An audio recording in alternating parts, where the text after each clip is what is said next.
आपकी ज़िंदगी के 12 से 15 साल उन्होंने खर्चा उठाकर आपको पढ़ाया लिखाया। आपको नहीं लगता कि यार मैं भी कमाऊंगा, मैं भी अपने माँ बाप के लिए कुछ करके दिखाऊंगा, उनके लिए भी मैं सहारा बनूंगा? बताइए साथियों, करता है ना दिल? पक्का? तो जब आप लोग सरकारी नौकरियों के लिए पेपर देते हो और वो पेपर लीक हो जाता है तो कैसा महसूस होता? मन करता है ना, मन करता है ना जिसने पेपर लीक किया उसका गूदा निकाल के उसको जमीन में गाड़ दे। आता है ना गुस्सा? तो मैं अपने सभी युवा साथियों से दरखास्त करूंगा कि इस आने वाले लोकसभा चुनाव में आप किसी का गूदा तो निकाल के किसी को जमीन में तो नहीं गाड़ सकते, पर जो बाबा साहब डॉक्टर भीमराव अंबेडकर जी ने ताकत दी है अपने वोट देने की, वोट डालने की, उस वोट को एक एक बंदूक की गोली की तरह इनकी छाती में डाल देना। अभी आप सुन रहे थे बहुजन समाज पार्टी के नेशनल कोऑर्डिनेटर आकाश आनंद को। लोकसभा चुनाव 2024 में बहुजन समाज पार्टी की तरफ से आकाश आनंद ने प्रचार का एक जिम्मा संभाला हुआ है। नौयुवक हैं और पहली बार वो किसी चुनाव में इतनी शिद्दत के साथ प्रचार कर रहे हैं। बहुजन समाज पार्टी के स्टार प्रचारक हैं और बहुजन समाज पार्टी में मायावती के बाद नंबर 2 की हैसियत रखते हैं। हालांकि उनके जिम्मे उत्तर प्रदेश से बाहर प्रचार करना था, लेकिन लोकसभा चुनाव की जब तैयारियां शुरू हुई तब आकाश आनंद उत्तर प्रदेश में भी प्रचार करने लगे। नमस्कार, मैं हूं शैलेंद्र सिंह और आप देख रहे हैं हमारा YouTube चैनल शब्द शैलेंद्र सिंह। आज बात कर रहे हैं बहुजन समाज पार्टी में नंबर 2 की हैसियत रखने वाले आकाश आनंद की। आकाश आनंद बहुजन समाज पार्टी में ही नंबर 2 की हैसियत नहीं रखते, वो मायावती के उत्तराधिकारी हैं। मायावती के ही परिवार से हैं, उनके भाई आनंद कुमार के बेटे हैं। और इसके अलावा आकाश आनंद के जो ससुर हैं डॉक्टर अशोक सिद्धार्थ, वो भी बहुजन समाज पार्टी में राज्यसभा सदस्य रहे हैं, पुराने नेता हैं बहुजन समाज पार्टी के और दलित राजनीति को काफ़ी अच्छे से समझते हैं। डॉक्टर प्रज्ञा जो आकाश आनंद की वाइफ हैं, इनकी शादी अभी जल्दी हुई थी जिसमें मायावती दिखी थी और उसके बाद ही मायावती ने बहुजन समाज पार्टी में आकाश आनंद को शामिल किया और उनको अपना उत्तराधिकारी बनाया। इसकी तमाम अलग अलग तरीके से विवेचनाएं पहले भी होती रही हैं, लेकिन उन सब को छोड़ के अब आकाश आनंद ने पार्टी की कमान संभाल ली है और 2024 का जो लोकसभा चुनाव चल रहा है इसमें वो धुआंधार प्रचार कर रहे हैं। आकाश आनंद की जो भाषण की शैली है वो उन्होंने बहुजन समाज पार्टी के संस्थापक काशीराम की अपनाई हुई है। जिस तरीके से वो बोलते थे और जो स्टाइल हाव भाव काशीराम का भाषणों के दौरान होता था वही वो कर रहे हैं। बहुत आक्रामक हो जाते हैं, हालांकि वो काशीराम की तरह सनातन धर्म या हिंदू धर्म पर आक्रामक होकर नहीं बोलते हैं, लेकिन जब वो विरोधी नेताओं के ऊपर बोलते हैं तो वो कुछ अलग बोल जाते हैं, ज़्यादा बोल जाते हैं। जैसे आज उन्होंने सीतापुर की रैली में ये बोला। चलाता है साथियों, इन सरकारों ने, भाजपा की सरकार बुलडोजर की सरकार नहीं, यह आतंकवादियों की सरकार है, अपनी आवाम को गुलाम बना कर रखा है। ऐसी सरकार का समय आ गया है अब खत्म होने का और यहाँ पर बहुजन समाज पार्टी की सरकार बनाकर बहन जी को प्रधानमंत्री बनाकर यहाँ पे उत्तर प्रदेश में बहुजन समाज पार्टी का राज कायम करने का।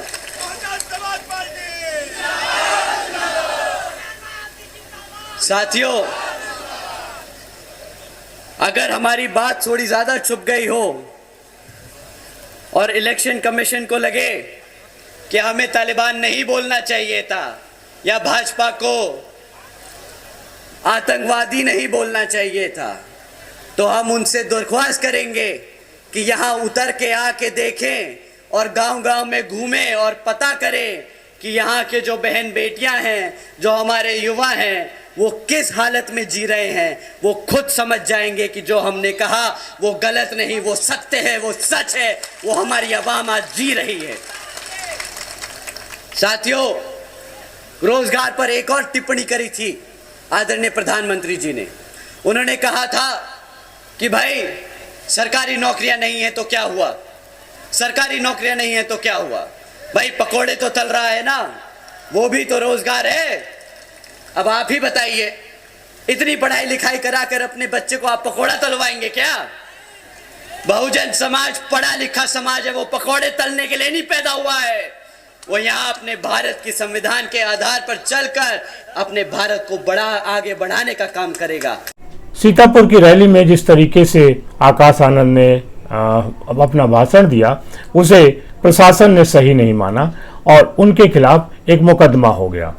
सीतापुर के एसपी का बयान सुनिए। थाना कोतवाली नगर जनपद सीतापुर के अंतर्गत आज एक राजनीतिक दल के द्वारा एक चुनावी रैली की अनुमति ली गई थी। इस रैली में इस राजनीतिक दल के वक्ता श्री आकाश आनंद, उम्मीदवार महेंद्र सिंह यादव, श्याम अवस्थी, अंशय कालरा तथा रैली के आयोजक श्री विकास राजवंशी इत्यादि रैली में उपस्थित थे। रैली में वक्ता के द्वारा आम जनमानस में हिंसा भड़काने की कोशिश करते हुए असंसदीय भाषा का प्रयोग करते हुए वक्तव्य किया गया, जिसके आधार पर आचार संहिता के उल्लंघन का एक मामला पंजीकृत किया गया है। इसमें धारा 171C, 153B, 188, 505(2) तथा आरपी एक्ट की धारा 125 के अंतर्गत अभियोग पंजीकृत किया गया है। अग्रिम वैधानिक कार्रवाई की जा रही है। तो इस तरीके से आकाश आनंद विवादों में भी आ गए हैं और विवादों के साथ वैसे तो नेता का एक अलग ही रिश्ता होता है और बिना विवाद के कोई नेता आगे नहीं बढ़ता, क्योंकि जब विवाद होते हैं तो चर्चा होती है और जब चर्चा होती है तो नेता बड़ा होता है। लेकिन जब अगर तुलना करें पहले के मामले को, खासतौर से बहुजन समाज पार्टी को लेके, तो जिस तरीके से बहुजन समाज पार्टी मनुवाद, ब्राह्मणवाद, हिंदू धर्म, इन सब पे अपनी राय रखती थी, आज की तारीख में उस तरीके की राय रखना बहुजन समाज पार्टी के लिए भी संभव नहीं है।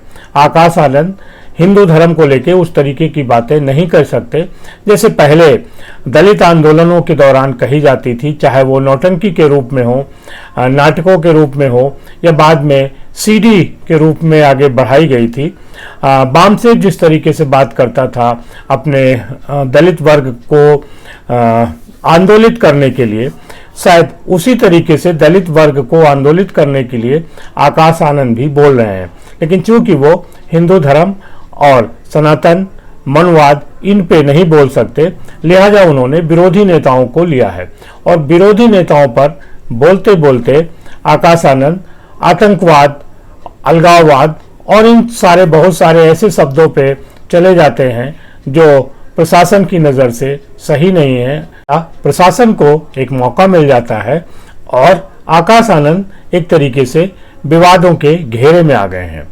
संभव है कि इस तरीके के विवादों से बहुजन समाज पार्टी को कोई फायदा हो, लेकिन आकाश आनंद को जो सीखना चाहिए उसमें बहुत सारी ऐसी चीज़ें हैं कि दलित आंदोलन में कैसे दलित जो समुदाय है उसके बीच में संपर्क किया जाता था, कैसे उनको एक दिशा दी जाती थी।